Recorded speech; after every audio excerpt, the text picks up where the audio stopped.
morning to everybody, and welcome you to today's Earth Day webinar, Recycling Electronics in Tourism, a practical guide for Newfoundland and Labrador operators. My name is Linda Hickey, and I am Manager of Engagement and Development here at Hospitality Newfoundland and Labrador, and we're thrilled to have you join us for this important and timely session today. Before we begin, I'd like to acknowledge that the land on which we are virtually gathered today is the ancestral homelands of the Beothuk, Inuit, Innu, and Mi'kmaq people. We recognize their enduring connection to this land and strive to support reconciliation and respectful relations in all the work that we do. Now, whether you're a tour company, a museum, an inn, a small cafe, chances are your business uses systems like all kinds of electronics, of course, but TVs, think point of sale systems, monitors, coffee makers, printers, and more. These items help us deliver great service, but what do we do when they're at the end of their life? Well, what comes next? So today we're going to be diving into that question with a focus on solutions that are not only environmentally responsible, but can help you reduce your disposable cost and enhance your business sustainability credentials.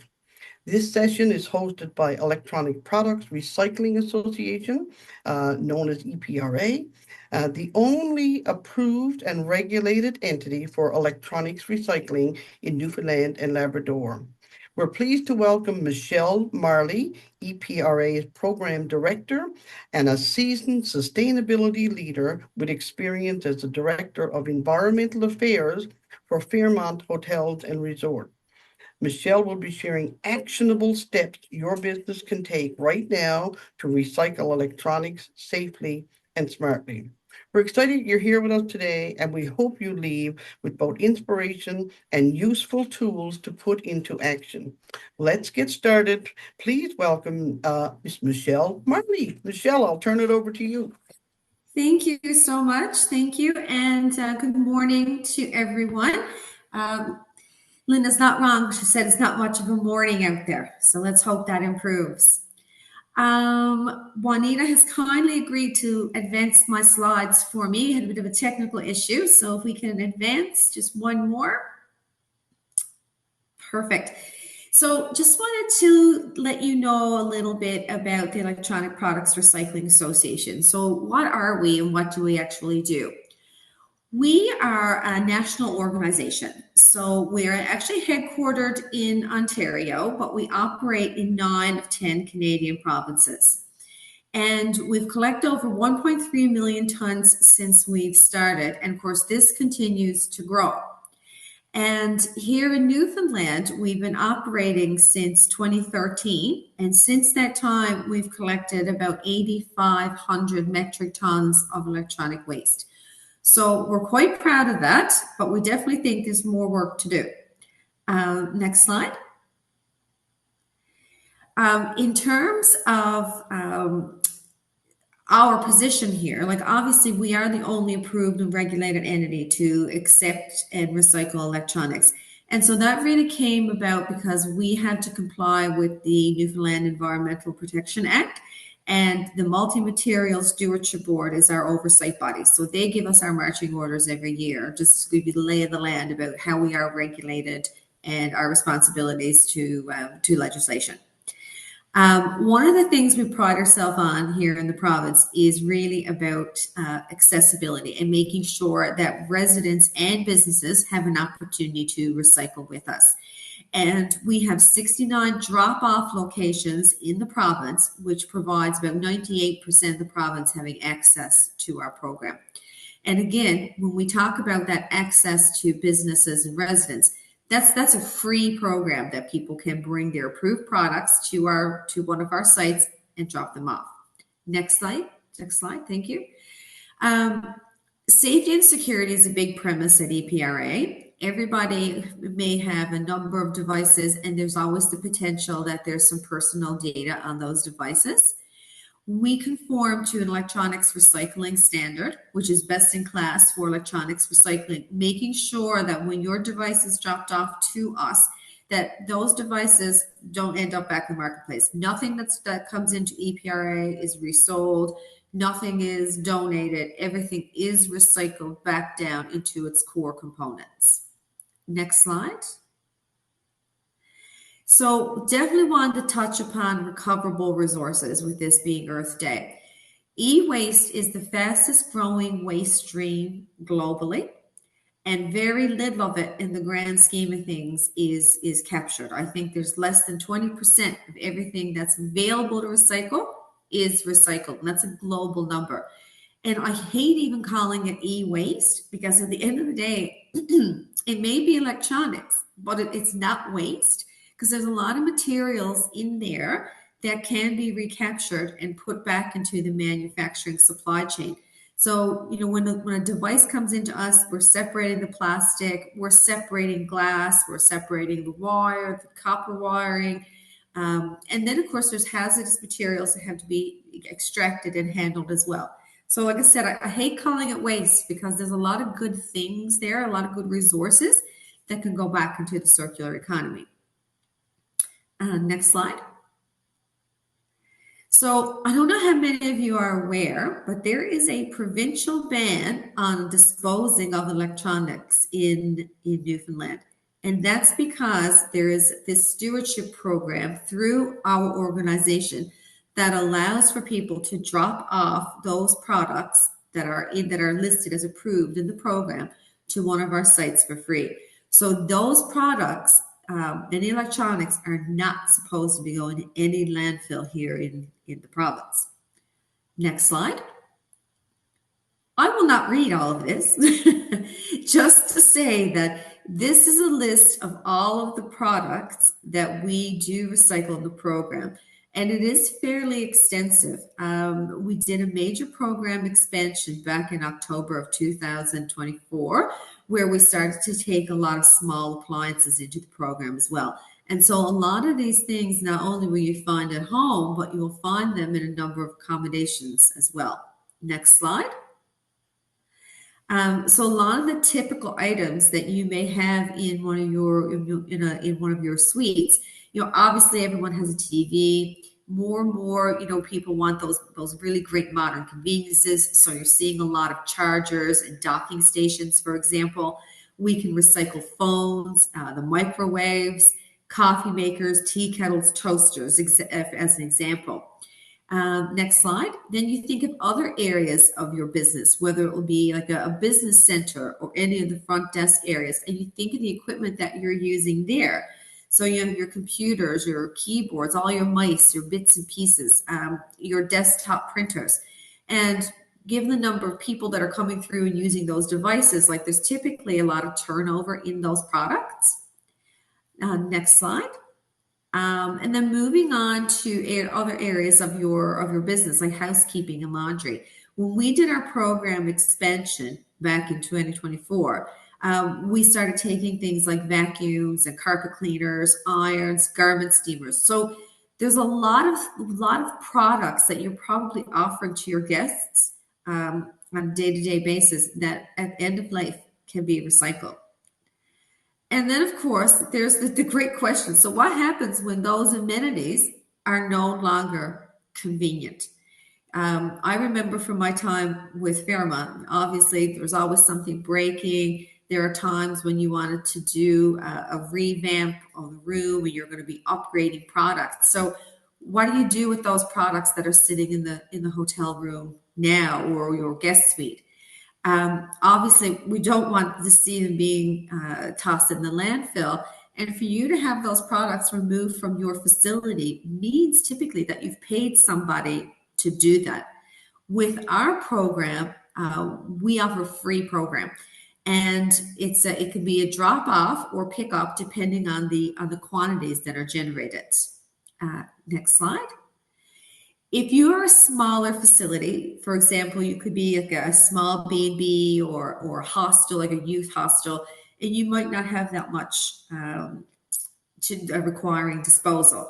In that case, you can bring it to any one of our 69 drop-off locations across the province, and that is free. You can just drop it off, walk away, knowing that your products are being disposed of properly and that you did not have to pay for their disposal. To find the drop-off location nearest to you, you just go to our website, recyclemyelectronics.ca/NL, pop in your postal code, and it will identify the drop-off location closest to you. Next slide. However, if you are a larger facility and you have a larger quantity of material, then we realize that dropping that off is going to be problematic. So we've started a feature allowing us to provide a custom pickup service at those locations. And again, there's no cost for that. We would deliver e-bags, which your staff would pack with the approved materials. We would supply with a tag. You would just tag the bag, and then when you're ready, we'll pick that up for recycling. And when I mention the tags, that basically is a unique identification number that allows for us to have a very stringent chain of custody. So we will know, based on that tracking number, where that bag was collected and up to the point that it was recycled on the recycling factory floor. So in doing that, that also allows us to provide facilities with a certificate of destruction, if that's a piece of information that you would require, as well as the weight that we collected from your site. Because I don't know, some people are doing some environmental reporting or maybe part of different hospitality environmental programs. Next slide. So when I mentioned the bag, this is basically what it looks like. It's about 4 cubic feet. It sits on a pallet, and you have a couple of different choices in terms of how you want to handle that. Next slide. One of the features we also created to better assist our businesses is a Book My Pickup online feature. So you have the option of calling me directly, or you can go to our website and go to Book My Pickup and fill out the form online, and then we'll be in touch to come up with the best fit solution for your property. Next. And in terms of how you want to do it, there's a couple of different ways that we work with organizations. We had one property, hotel property in Central, and they were doing a clean out of some of the rooms and just revamping some of the equipment. What we did with that organization, where it was a one-time thing, we sent out the bags when they were ready. We went and just cleaned out the facility, and that was great. However, if you want to keep a bag on site and, as things break, you just want to toss it in there, then that's certainly an option as well, because it'll give you storage for those items too. So it's really a best fit solution for how you want to proceed in your facility. In terms of the benefits of the program, it's definitely a better way to handle waste generated. As I said, I can't even comprehend why we call it e-waste. It has so many valuable materials, and to be able to extract those and recycle them, it's a lot better than using raw extraction of virgin materials. So definitely better for the environment. It eliminates the cost of those items being disposed of for your facilities. You're not paying for waste management. It goes into our program.